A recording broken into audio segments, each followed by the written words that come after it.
Sir, ಇತ್ತೀಚೆಗೆ ಸುಮಾರು ವಿಚಿತ್ರವಾದ ಘಟನೆಗಳನ್ನ ನಾವು ಕೇಳ್ತಾ ಇರ್ತೀವಿ. ಹಿಂದೆ ಕೇಳೇ ಇರೋದಿಲ್ಲ ಈ ರೀತಿಯ ಘಟನೆಗಳು. ಮತ್ತೇನು ಸಾಯಿಸಬೇಕು, ಟ್ಯಾಬ್ಲೆಟ್ ಕೊಡಿ, ಈ ಥರ ಏನಾದ್ರು ವಿಚಿತ್ರ ಘಟನೆಗಳು ನಿಮ್ಗೆ ಯಾರಾದರೂ ಕೇಳಿದಾರ ಸರ್? ಅಥವಾ ಏನಾದ್ರು ಫೋನ್ ಮಾಡಿ ಈ ಥರ ನನಗೆ ಪ್ರಾಬ್ಲಮ್ ಆಗ್ತಿದೆ ಟ್ಯಾಬ್ಲೆಟ್ ಕೊಡಿ ಅಂತ ಕೇಳಿದ್ರು? ಹೌದು, ನನಗೆ ಒಬ್ಬರು ಫೋನ್ ಮಾಡಿ ಕೇಳಿದ್ರು ಮೆಸೇಜಲ್ಲಿ, ಸಹನಾ ಅಂತ. ನಾನು ಹೋಗಿ ಸಂಜಯ್ ನಗರ ಪೊಲೀಸ್ ಸ್ಟೇಷನಲ್ಲಿ ಕಂಪ್ಲೇಂಟ್ ಕೊಟ್ಟಿದ್ದೆ. ಅದು ನ್ಯಾಷನಲ್ ನ್ಯೂಸ್ ಆಗಿತ್ತು. ಅದು ನಾನೇ ಮಾಡಿರೋವಂಥದ್ದು. ಏನಂದರೆ, ನಮ್ಮ ಅತ್ತೆನ ಸಾಯಿಸ್ಬೇಕು, 2 ಮಾತ್ರೆ ಕೊಡಿ ಅಂತ ನನಗೆ ಕೇಳಿದರು. ನಾನು ಹೇಳಿದೆ, ಸುಮಾರು ನಾನು ಒಬ್ಬ ಡಾಕ್ಟ್ರಾಗಿ, ಒಬ್ಬ ವೈದ್ಯನಾಗಿ ನಾನು ಸಾಮಾಜಿಕವಾಗಿ ಹೋರಾಟನ ಮಾಡ್ಕೊಂಡು ಮತ್ತು ಈ ಥರದ್ದು ಮಾಡುವಾಗ ನನಗೆ ಒಂಥರ ಆಶ್ಚರ್ಯ ಆಯಿತು. ಯಾರೋ ಅಪರಿಚಿತ ವ್ಯಕ್ತಿ ನನಗೆ ವಾಟ್ಸಪ್ಪಲ್ಲಿ ಮೆಸೇಜ್ ಮಾಡಿ, ನಮ್ಮ ಅತ್ತೆನ ಸಾಯಿಸ್ಬೇಕು, 2 ಮಾತ್ರೆ ಬರೆದು ಕೊಡಿ ಸರ್, ಇಮಿಡಿಯೇಟಾಗಿ ಅರ್ಧ ಗಂಟೆಲಿ ಸತ್ತು ಹೋಗ್ಬೇಕು ಅಂತಾರೆ. ನನಗೆ ಎದೆ ಹೊಡೆದೋಯ್ತು. ನಾನು ಇದು ನಿಜವಾಗ್ಲೂ ಮೆಸೇಜ್ ಮಾಡ್ತಾಯಿದ್ದಾರೆ ಅಂತ ನೋಡ್ತೀನಿ.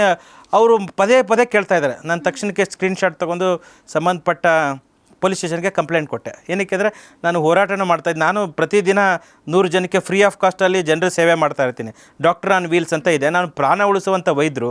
ನಾವು ಇದರಲ್ಲಿ ನೀವು ಸಾಯಿಸಿ ನನ್ನ ಮತ್ತೆ ಸಾಯಿಸೋದಕ್ಕೆ ಮಾತ್ರೆ ಕೊಡಿ ಅಂತ ಅದು ಅಪರಿಚಿತರು ಕೇಳ್ತಾರೆ. ಪರಿಚಿತರನ್ನು ಕೇಳಬಾರ್ದು ಅದರಲ್ಲಿ. ಆದರೆ ಇದನ್ನು ಕೇಳೋವಂಥದ್ದು ಕೇಳಿ ನಾನು ಶಾಕ್ ಆದಾಗ ಕಂಪ್ಲೇಂಟ್ ಕೊಟ್ಟೆ. ಅವ್ರು ಬಂದರು.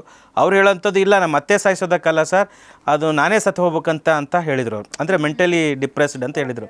ಆದರೆ ಈ ಥರದ್ದು ಆಗುತ್ತೆ. ಹಾಗಾಗಿ ಭಾಳ ಜನ ಕೇಳ್ತಾ ಇರ್ತಾರೆ. ಇದು ತುಂಬ ದುರಾದೃಷ್ಟ.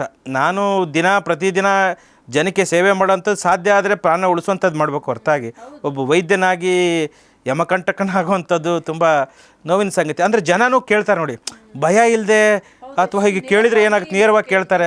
ಅದು ಅಪರಿಚಿತರು ಕೇಳ್ತಾರೆ. ಇನ್ನೂ ಭಾಳ ಕೇಳಿದ್ರೆ ಅಬಾರ್ಷನ್ ಕೇಳ್ತಾರೆ, ಇಲ್ಲ ಫೇಕ್ ಸರ್ಟಿಫಿಕೇಟ್ ಕೊಡಿ ನಮಗೆ, ಈ ಥರದ್ದನ್ನು ಕೇಳ್ತಾರೆ. ಅಂದರೆ ಈಗ ಭಾಳ ಜನಕ್ಕೆ ಡಿಸಬಿಲಿಟಿ ಸರ್ಟಿಫಿಕೇಟ್ಗಳನ್ನ ಸರ್ಕಾರಿ ಆಸ್ಪತ್ರೆಗಳಲ್ಲಿ ಫೇಕ್ ಡಿಸಬಿಲಿಟಿ ಸರ್ಟಿಫಿಕೇಟ್ ಕೊಡ್ತಾರೆ.